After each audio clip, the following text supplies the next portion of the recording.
moi, ce qui m'a frappé dans l'organisation de ce colloque et dans le déroulement de la journée, c'est que c'est l'humilité de chacun des intervenants qui a permis l'efficacité du travail. On s'est rencontrés en se disant chacun, on a un regard et on n'a pas l'ensemble de la solution. Et la semaine dernière, moi j'ai été profondément touchée par l'actualité en Flandre, cette adolescente de 14 ans, et particulièrement touchée par le désarroi du chef d'établissement, de cette dame, qui disait, vraiment en désarroi, mais nous faisons des actions de sensibilisation, nous menons des campagnes, nous travaillons là-dessus, et c'est quand même arrivé. Et je me suis dit, il faut vraiment garder toujours cette humilité-là.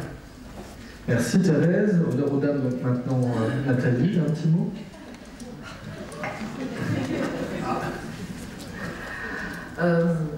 Bon, moi je suis très très heureuse d'avoir pu entendre tout ce que j'ai entendu aujourd'hui, parce que voilà, moi j'ai appris aussi énormément de choses. D'abord qu'on a énormément, et je parle ici au nom du centre, d'efforts, d'informations à faire sur ce qu'on peut faire et ce qu'on peut apporter. Et puis aussi, on a encore beaucoup de choses aussi à recevoir dans l'interaction. Donc voilà, je pense que c'est de cette manière-là que je voulais conclure et dire qu'évidemment, les réponses à la question du harcèlement ne sont certainement pas des réponses juridiques et uniquement juridiques en tout cas. Voilà. Merci. Bruno? Alors, en quelques mots, c'est vrai que moi, ce qui m'a beaucoup plu dans ce genre de rencontre, c'est qu'on le sait, en Belgique, il y a une culture du patchwork, il y a énormément d'initiatives et les gens veulent bouger, ça on le sent, il y a une volonté de se mobiliser, mais chacun un petit peu de son côté. Hein, donc, c'est vrai qu'au niveau à la fois des communautés, mais la condition de la Belgique, ça va stimuler cette culture de patchwork, mais aussi au niveau de la condition des écoles. Qui sont construites non pas comme des îles, mais comme des archipels parfois. Hein, c'est-à-dire chaque classe isolée l'une de l'autre, et chacun essaye et bricole ce qu'il peut faire. Alors on est sorti, je pense, progressivement de cette culture de l'archipel, puisque les gens communiquent de plus en plus à l'intérieur des écoles, c'est déjà un premier pas. Les écoles communiquent de plus en plus entre elles, et on le voit aujourd'hui, les écoles communiquent aussi au-delà de leurs murs. Et on est dans des projets qui pourraient être à l'origine de ce qu'on appelle, nous, des communautés éducatives. Parce que c'est vrai que le harcèlement scolaire, c'est le problème des parents, de l'école, des enfants et de tous ceux qui entourent l'école. C'est pour ça qu'on parle de violence scolaire et périscolaire. Elle n'est pas enfermée à l'école, elle n'est pas destinée à être enfermée à l'école, mais elle concerne les PMS, les AMO et toutes les structures qui vont graviter autour de l'école, et grâce auxquelles, je pense, en travaillant de cette manière-là, on parviendra à créer ce qu'on appelle des communautés éducatives. Merci. Alexandre? Oui.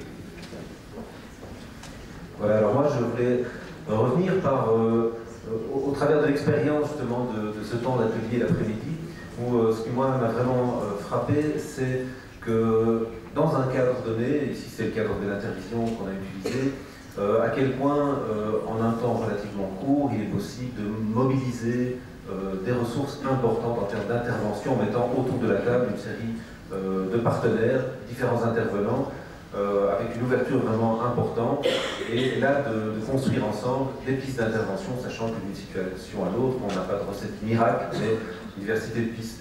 Et alors aussi de souligner un deuxième élément, c'est que aujourd'hui on a fait un focus en particulier sur le harcèlement en particulier. Mais alors j'aime bien revenir, sans entrer dans les détails, sur le modèle de prévention du Johan de Clercq. Il met en évidence que d'être prudent aussi dans l'orientation problème, mais de revenir et de ne pas oublier que derrière ça, c'est intéressant aussi d'avoir de la prévention plus fondamentale, plus générale, orientée sur, alors au sens large, ça pourrait être le bien-être, mais ça pourrait être le vivre ensemble dans l'école, un climat scolaire positif, pourrait-on dire, mais quelque chose qui vient dans les fondements même, qui vient en lien avec la qualité de vie, et vraiment des démarches plus de prévention générale au sein de l'école. Benoît, ce qui va d'ailleurs permettre aussi de montrer qu'il y a des portes ouvertes maintenant pour la suite après ce colloque. Ce n'est qu'un début, comme on dit dans ce monde. Tout à fait. Donc j'ai la lourde tâche de clôturer ce colloque en parlant de deux choses. La première, c'est sur aujourd'hui. Donc je pense qu'il y a eu deux événements aujourd'hui.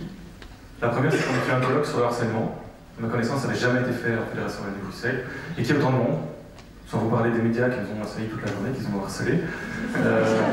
Que ça soit d'ailleurs en direct par téléphone, sur email, etc. Mais ça c'est la face visible. La face invisible, c'est que ce colloque il a été organisé par différents services qui n'ont pas l'habitude spécialement de travailler ensemble. Et je pense que ça, comme Bruno l'a dit, c'est déjà, en tout cas pour moi, une des plus belles réussites de la journée.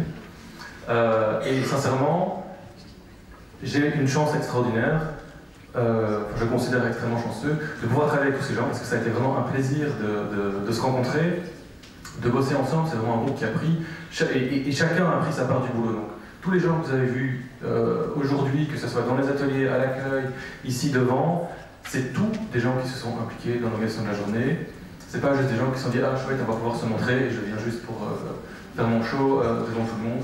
Donc voilà, et donc si vous avez pu, j'espère que vous avez passé une bonne journée, mais si vous avez pu la vivre aujourd'hui, c'est vraiment grâce à la collaboration de tous ces gens, et je voudrais les remercier, et je voudrais en profiter pour que vous les applaudissiez bien fort.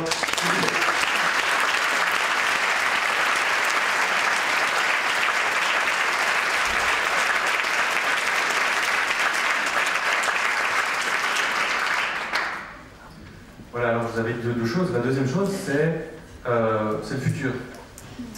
On a dit aujourd'hui, on a vu, c'est pas un phénomène simple, le harcèlement, c'est un phénomène complexe.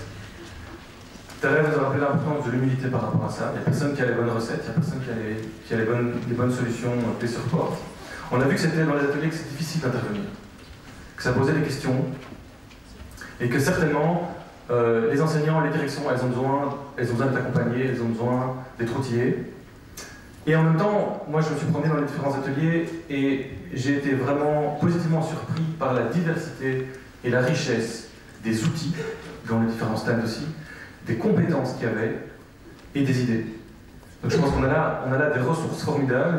Maintenant à nous d'en faire quelque chose, à nous de peut-être les coordonner, de les fédérer, pour que ça aille plus loin. Alors, qu'est-ce que ça va être la prochaine étape? La prochaine étape immédiate, ça va être pour le groupe qui a organisé la journée, de faire la synthèse de tout ce qui a été dit, en particulier en fin de journée. Donc il y aura un document qui va reprendre un petit peu les différents rapporteurs. Là, ça a été assez vite. On va essayer de faire un petit document de synthèse assez court, pour possible, quelques pages qui reprennent un peu les réponses aux 3 questions qu'on avait posées.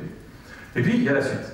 Parce que là, on a surtout travaillé aujourd'hui, que faire face à des situations de harcèlement avérées. C'est ça qu'on a travaillé dans les ateliers. Qu'est-ce qu'on fait quand il y a une crise? Et le groupe qui a organisé la journée, on s'est dit, ok, ça suffit pas. Il ne suffit pas de réfléchir à qu'est-ce qu'on fait quand un problème arrive.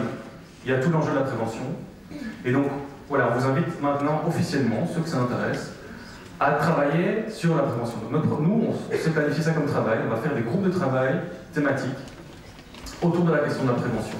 Qu'est-ce qu'on peut faire? Qu'est-ce qu'on pourrait faire comme recommandation à différents niveaux? Et donc, si ça vous intéresse, si vous êtes prêt à mouiller votre maillot, à passer du temps, des heures de réunion, un peu partout, en Fédération Wallonie-Bruxelles d'ailleurs, parce qu'on bouge, eh bien vous êtes les bienvenus. Et pour ça, si ça vous intéresse, eh bien vous pourrez aller vous inscrire dans le patio, où il y a encore les stands. Il y a Isabelle Piston qui est là-bas et qui a une liste, et vous pouvez laisser vos coordonnées, on vous recontactera pour travailler. Voilà. Ça c'est l'invitation qu'on vous lance aujourd'hui. Si vous voulez poursuivre plus loin cette réflexion et que vous-même vous êtes prêt à vous investir là-dedans, eh bien, vous êtes les bienvenus. On va essayer d'organiser ça. Mais toutes les énergies et toutes les idées sont les bienvenues. Et donc ça veut dire aussi que restez attentifs, parce que d'ici quelques mois à 1 an, on va réorganiser quelque chose, évidemment, pour communiquer le fruit du travail de ces groupes thématiques sur la question de la prévention du harcèlement.